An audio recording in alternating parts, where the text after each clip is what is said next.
50 से ज्यादा जगहों पर एनआईए की छापेमारी इस वक्त चल रही है। 6 राज्यों में 50 ठिकानों पर यह छापा पड़ रहा है।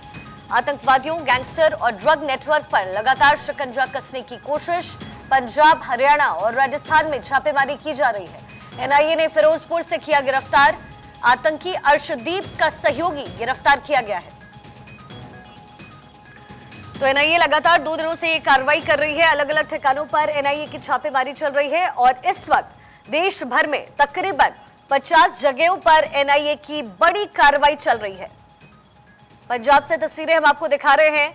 बठिंडा, मीना, फिरोजपुर, मानस, अलग अलग जगहों पर एनआईए की बड़ी कार्रवाई इस वक्त चल रही है। गैंगस्टर के ऊपर ये धरपकड़ एनआईए की तेज होती जा रही है। अलग अलग ठिकानों पर इस वक्त एक कार्रवाई चल रही है। पंजाब, हरियाणा, राजस्थान, दिल्ली, उत्तराखंड, उत्तर प्रदेश, ये अलग अलग क्षेत्र हैं जहां पर एनआईए इस वक्त छापे मार रही है। अलग अलग राज्यों में ये बड़ी कार्रवाई एनआईए द्वारा की जा रही है। लगभग 50 ऐसे ठिकाने हैं जहां पर इस वक्त एनआईए का छापा पड़ रहा है। थानेश्वर मेरे सहयोगी मेरे साथ इस वक्त जुड़ गए हैं। थानेश्वर, क्या कुछ और जानकारी है आपके पास?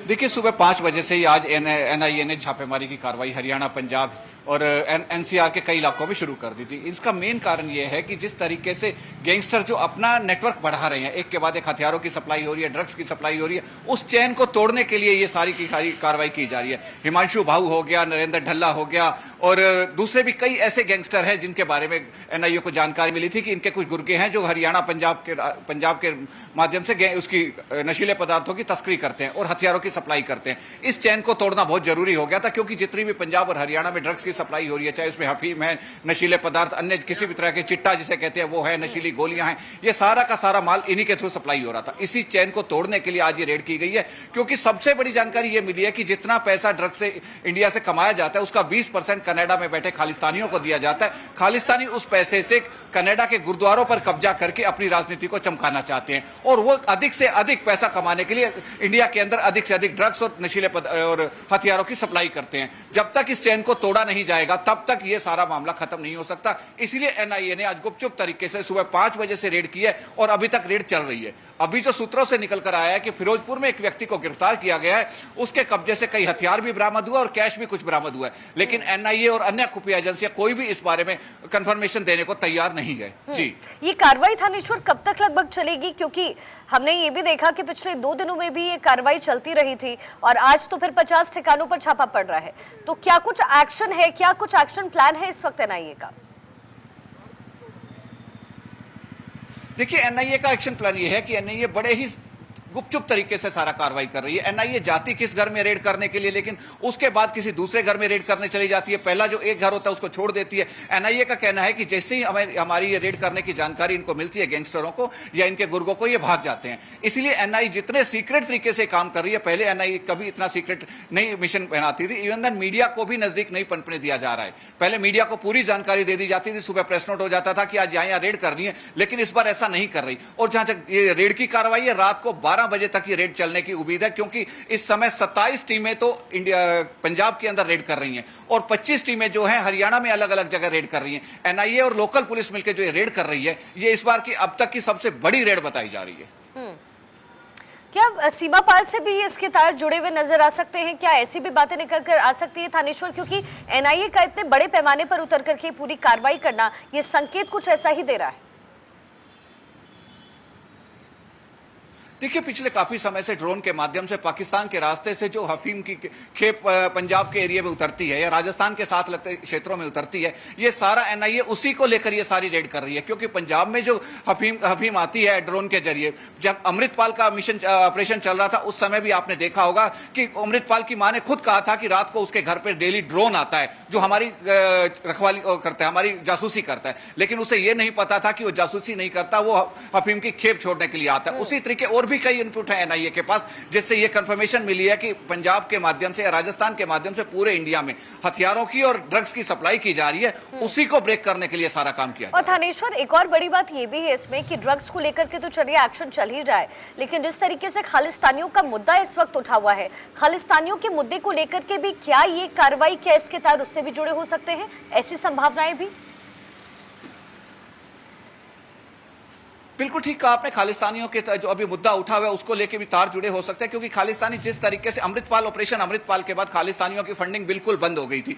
जो हवाला के माध्यम से खालिस्तानियों के लिए पैसा इंडिया में आता था वो फंडिंग बिल्कुल बंद हो गई थी। उनसे कह दिया गया था कि हम कैश आपके पास नहीं भेज सकते, हम अफीम और हथियारों के माध्यम से आपको भेजेंगे, आप उसको बेचकर अपना पैसा अपना खर्चा चला लीजिए। क्योंकि खालिस्तानी समर्थक जो इंडिया में जो गुर्गे उसके काम कर रहे हैं, जो स्लीपिंग सेल काम कर रहे हैं, उसे बहुत बड़ी रकम चाहिए होती है हर महीने अपने खर्चे चलाने के लिए, क्योंकि स्लीपर सेल को बहुत ज्यादा पैसा आगे इन्वेस्ट करना पड़ता है। तो स्लीपर सेल टूटते जा रहे थे, इसीलिए खालिस्तान समर्थकों ने जो काम किया है वो हथियारों और अफीम के जरिए इंडिया में सप्लाई शुरू कर दी है। जी थानेश्वर बने रहिएगा हमारे साथ पवन लाल भी इस वक्त जुड़ गए हैं। पवन, वहां उत्तराखंड की क्या स्थिति है? वहां भी एनआईए की कार्रवाई अलग अलग जगह चल रही है, कितने वो ठिकाने हैं उत्तराखंड में जो इस वक्त एनआईए छापा मार रही है?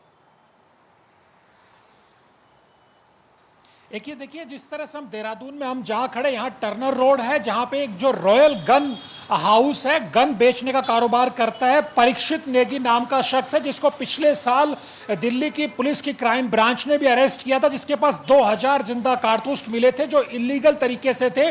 और ये डाउट उस वक्त भी किया गया था कि ये खालिस्तानियों को सप्लाई करने के लिए, हालांकि वो आजकल जमानत पर थे। एक उनके यहाँ छापा आज एनआईए की टीम मार रही है। दूसरा छापा उत्तराखंड के उधम सिंह नगर जिला है, जहां पे बाजपुर तहसील और वहां पर एक धनपुरा रतनपुरा, ये दो गांव है, वहां पर भी जो गन सप्लायर हैं, जो गन शॉप चलाते हैं, उनके घर पे छापा है, उनके परिसरों पे छापा है। सबसे बड़ी बात यही निकल के आई है कि जो खालिस्तानी समर्थक हैं वो अब इस तरह से स्लीपर सेल उनके पूरे देश में फैल गया। अब देखिए देहरादून में उनका नेटवर्क निकल करके आया। एनआईए की टीम जहां छापेमारी कर रही है सुबह से उधम सिंह नगर जिले में, उधम सिंह नगर की यह भी खासियत रही है कि कई बार वहां पंजाब और दूसरी जगहों से क्राइम करके भी बहुत सारे अपराधी वहां आकर के छुप जाते हैं। पिछले दिनों भी पंजाब पुलिस ने वहां बड़ी रेड की थी, अब एनआईए वहां पे रेड कर रही है।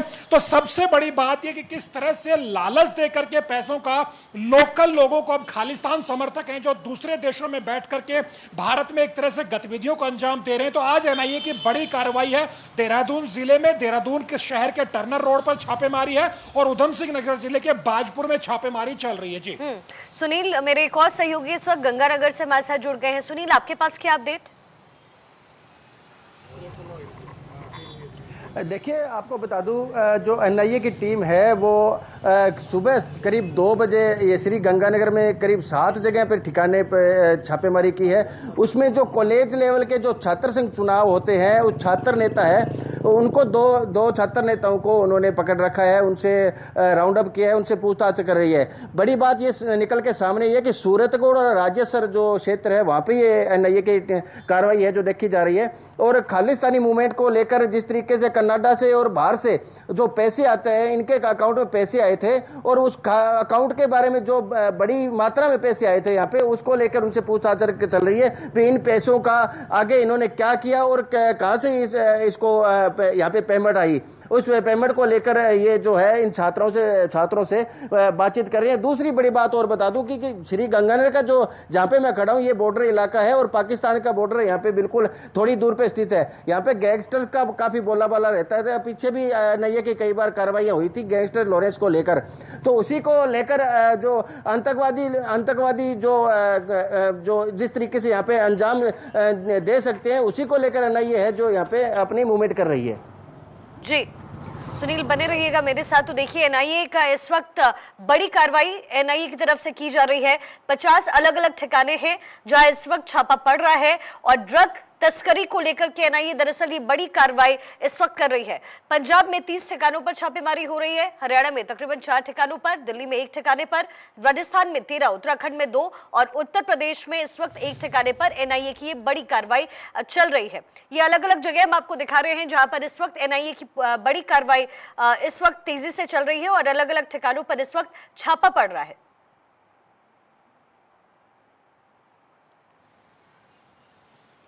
थानेश्वर मेरे साथ लगातार बने हुए हैं। थानेश्वर, अब चूंकि ये कार्रवाई चल रही है और जैसा कि आपने और मैंने डिस्कस भी किया, ये अलग अलग मुद्दे हैं, ड्रग्स को लेकर के है, पैसों की हेरा फेरी को लेकर है और सबसे बड़ा मुद्दा कनाडा और भारत के बीच इस वक्त जो टेंशन बना है वो खालिस्तानी समर्थन को लेकर के बना हुआ है।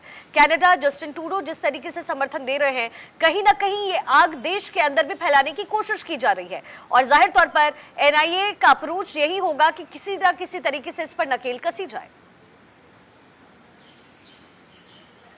बिल्कुल ठीक कहा आपने। कनाडा और भारत के बीच में जिस तरीके से तल्खी चल रही है, उसमें कनाडा खालिस्तानियों को इसलिए सपोर्ट कर रहा है क्योंकि कनाडा में जो खालिस्तानी बैठे हैं वो भारत में ड्रग्स बेचकर जो पैसा आता है उसका 20% उनको मिलता है। उस पैसे से वो कनाडा में जो गुरुद्वारे हैं उन पर कब्जा करके गुरुद्वारों की राजनीति करना चाहते हैं, क्योंकि गुरुद्वारों की राजनीति ही जिस तरीके पंजाब में गुरुद्वारे से राजनीति में जाया जाता है उस तरीके कनाडा में भी वही सिस्टम हो गया। कनाडा में गुरुद्वारों के माध्यम से वो राजनीति में आना चाहते हैं, इसलिए कनाडा सरकार उनको सपोर्ट करना उनकी कहीं ना कहीं मजबूरी हो गई है। और दूसरी बड़ी बात यह है कि जितना भी खालिस्तान को पैसा मिल रहा है वो भारत से ही मिल रहा है। पाकिस्तान के माध्यम से जिस तरीके से भारत में ड्रग्स और दूसरे नशीले पदार्थ और अन्य हथियार सप्लाई किए जा रहे हैं, उनसे जो पैसा आ रहा है बहुत बड़ी रकम उनके पास पहुंच रही है। इस रकम को तोड़ने के लिए कौन कौन इसमें शामिल है, कौन कौन चैन है, किस तरीके से चैन ये काम कर रही है, इस पूरी की पूरी चैन को ब्रेक करने के लिए एनआईए ने रेड की है। अभी एनआईए की आज जो रेड चल रही है, मेरे जो सूत्रों के अनुसार जानकारी मिली है कि 2 दिन बाद एनआईए हरियाणा और पंजाब में 40 से 50 जगहों पर और रेड करने जा रही है, क्योंकि ये लिस्ट इनकी 270 लोगों की हरियाणा पंजाब की लिस्ट है जो इनके पास है, उन पर रेड करने की इनकी प्लानिंग है। एनआईए की सबसे बड़ी बात यह है कि अभी जिस जगह रेड कर रही है बगल वाले घर को वो छोड़ रही है ताकि उसको शक ना हो। उस पर नजर जरूर रख रहे हैं। इनके जो एनआईए के स्लीपर सेल है जो इनको पूरी इंफॉर्मेशन दे रहे हैं, पूरी की पूरी रेकी करके इस बार एनआईए रेड कर रही है। एनआईए का कहना है कि इस बार खाली वापस नहीं आना, इस चैन को ब्रेक करना है। अगर समय रहती अगर चैन को ब्रेक ना किया गया तो आने वाले समय में यह भारत के लिए बहुत बड़ी परेशानी सुनील, का कारण आपका बन भी सकता है। बहुत बहुत शुक्रिया हमारे साथ जुड़ने के लिए। तो देखिए, एनआईए इस वक्त लगातार कार्रवाई कर रही है। 50 अलग अलग ठिकानों पर ये कार्रवाई इस वक्त चल रही है। लगातार भारत 24 आपको इससे जुड़ा अपडेट देता रहेगा। वक्त एक बहुत छोटे से ब्रेक का है, फौरन हाजिर हूं।